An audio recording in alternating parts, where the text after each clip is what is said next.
Hey guys, so I'm sorry that it's been so very long. Every time I try to make a video, well, every time I make a video and I try to upload it, my internet's just like, no. So, yeah, that's just pretty much, I have a gazillion videos in my computer that I have recorded and attempted to upload, and they won't upload, and so they are just sitting in my computer waiting to be uploaded. Like, even when I go to the library and I attempt to upload them, it doesn't work. So it's so frustrating because I've made, like, I think I have at least 10 videos in my computer that I've made and haven't been able to upload.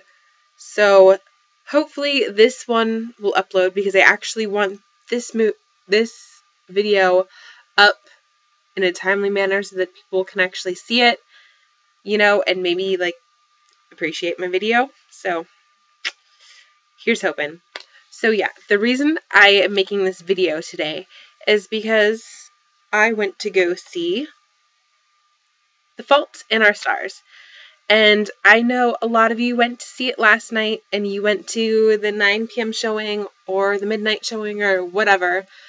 And, well, I couldn't. I had rehearsal last night. And even if I didn't have rehearsal, there's just too many people for my liking. I'm used to going, like, the very first showing, and it's just like me in a theater by myself because all the kids are in school, all the adults are at work. So it's just like me and maybe a couple old people. And it's like literally the entire theater to myself, and it's so glorious. But I went to the first showing today, and there was a fair number of people there. And I guess partly it's because school's let out, but I mean also because it's a popular movie, so there will be more people going.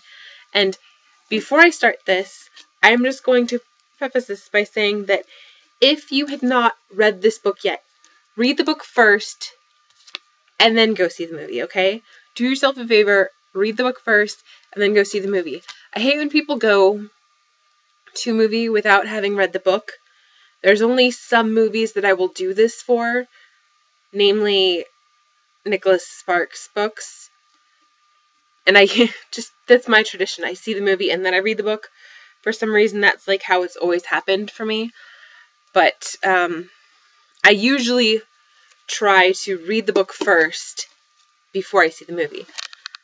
And I know it's frustrating because, like, sometimes they change things and it doesn't happen how you want it to happen, but I prefer to read the book first. Although, if you are a person that is, like, very hung up on the details of the book and whatever, and, like, a crappy movie remake of the book will just disappoint you, then by all means, see the movie first and then read the book, because 9 times out of 10, the book is better than the movie. I'm blanking right now on movies that are actually better than the book, but, usually the book is better than the movie. So,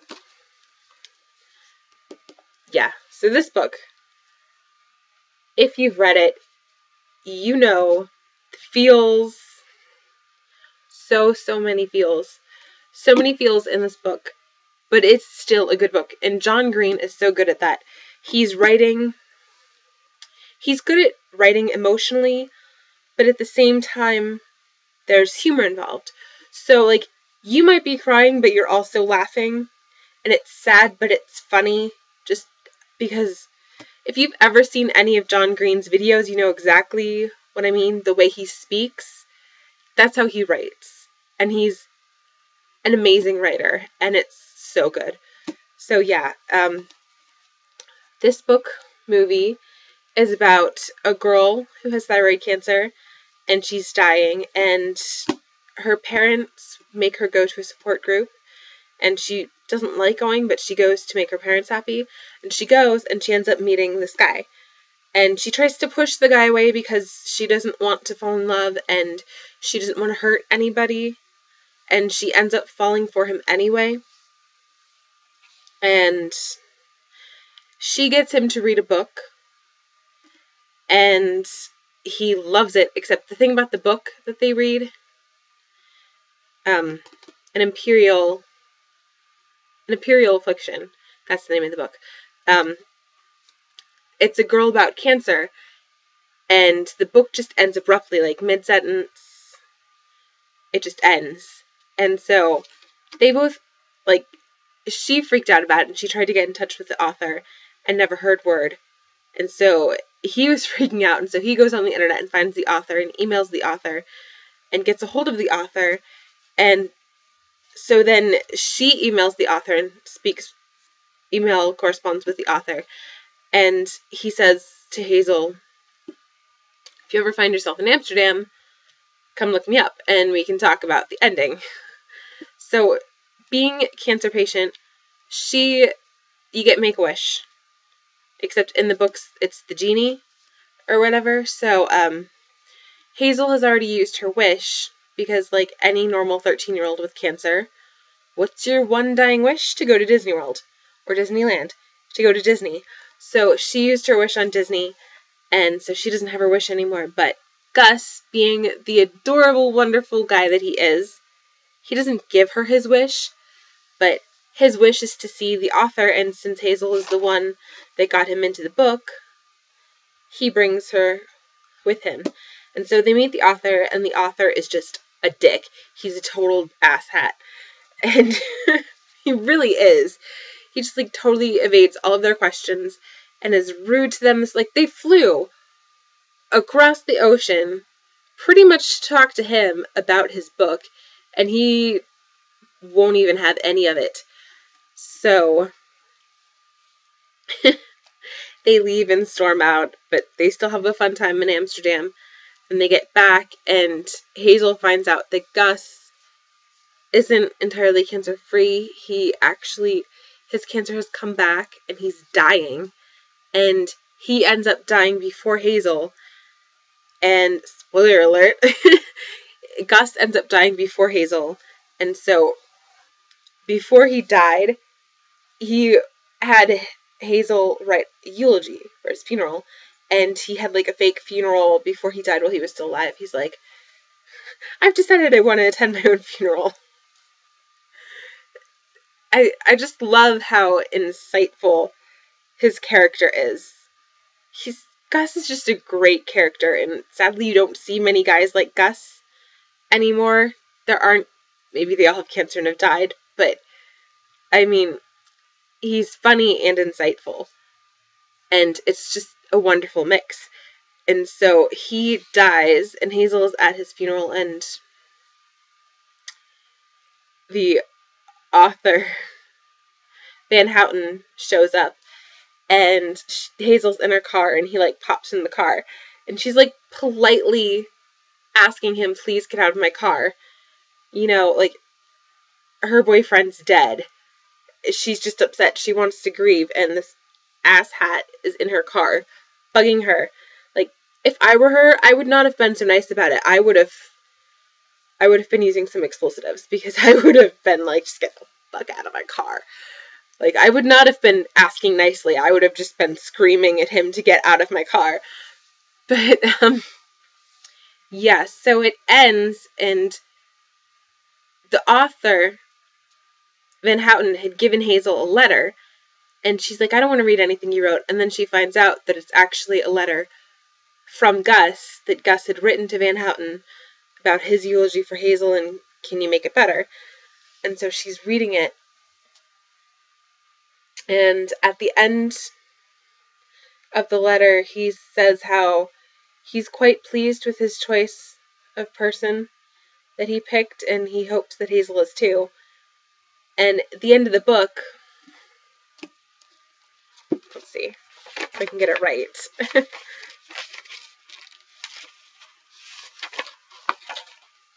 At the end of the book, he says,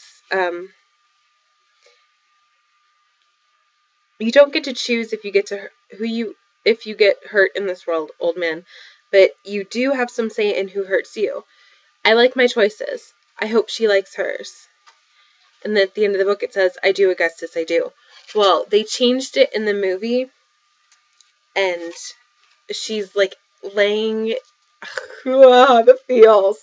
She's laying under the stars, and she's reading his letter, and instead of saying I do, she says okay, because in the movie, okay is like their version of I love you, kind of. And so I did really like that change in the movie. I really liked that they put okay, because I was talking to one of my friends about this book today, and we both agreed that, like, having read the book and how there's the book inside the book and how that book just ends abruptly, when reading this, we all worried, you were too, most likely, that the book was just going to end, like, mid-sentence or whatever. And I totally thought it was.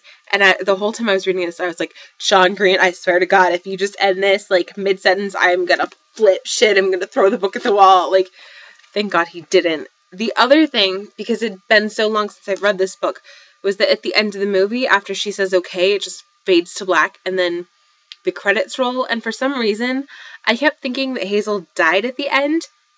But then when I came home and I went back and I looked through it, I was like, oh wait, no, I mean, it doesn't specifically say that she dies. I'm assuming that, like, after that, after the I do, she does die. Or it's hard to know how it ends without asking John Green, and maybe I'll ask him at LeakyCon this year. Have I told you that I'm going to LeakyCon? Because I'm going to LeakyCon and I'm uber excited about it. And I actually met John Green once upon a time. I didn't know that I met him when I met. Yeah, so 2011 LeakyCon. I didn't exactly know, like, I think I'd seen some of the Vlog Brothers videos, but I didn't know who John and Hank Green were. And I was taking the elevator, and I think I hijacked their elevator because I got in and they were just like, this is awkward. This girl is in our elevator. And I was like, you guys look so familiar. Like, where do I know you from? Like, did I go to school with you? Like, why do you guys look so familiar? And they were just like, this is so awkward. And then it wasn't until later that I realized, oh my God. Duh, there's the light bulb. That's who they were. Like, it wasn't until after the fact that I realized.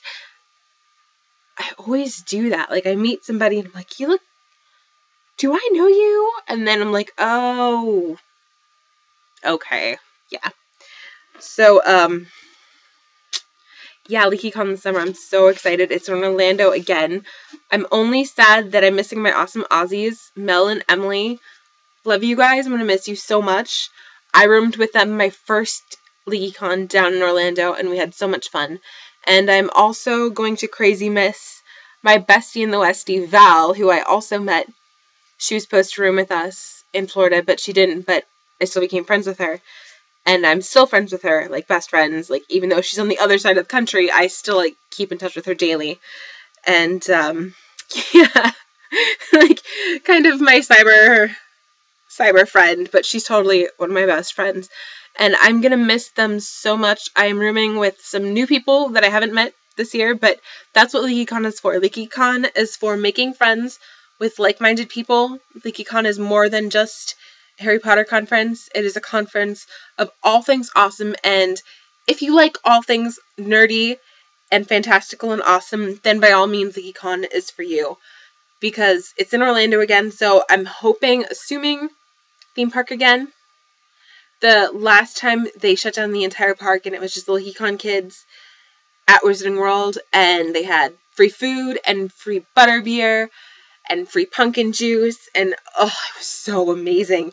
And I'm so excited. Even though we don't have any Harry Potter movies this time around, it's still going to be incredible. So I'm excited for that. So, The Fault in Our Stars, 2 thumbs up. Amazing, incredible movie. I'm thinking it's probably going to be, like, the movie of the century, decade. The movie of the decade. You know how there's always, like, one movie for every decade? You know what I mean. Like, it's late. I've been in rehearsal, like, all night. I'm exhausted. I have to get up early tomorrow. So, I love you guys. I will see you later. I hope you guys all like my new bookshelf. I just got this, assembled it, because I have too much crap, and I keep buying books, and I needed more bookshelf space, and I don't have any more bookshelves, but I also needed drawer space. So I was like, I should get one of those cubular things, so that's what I did.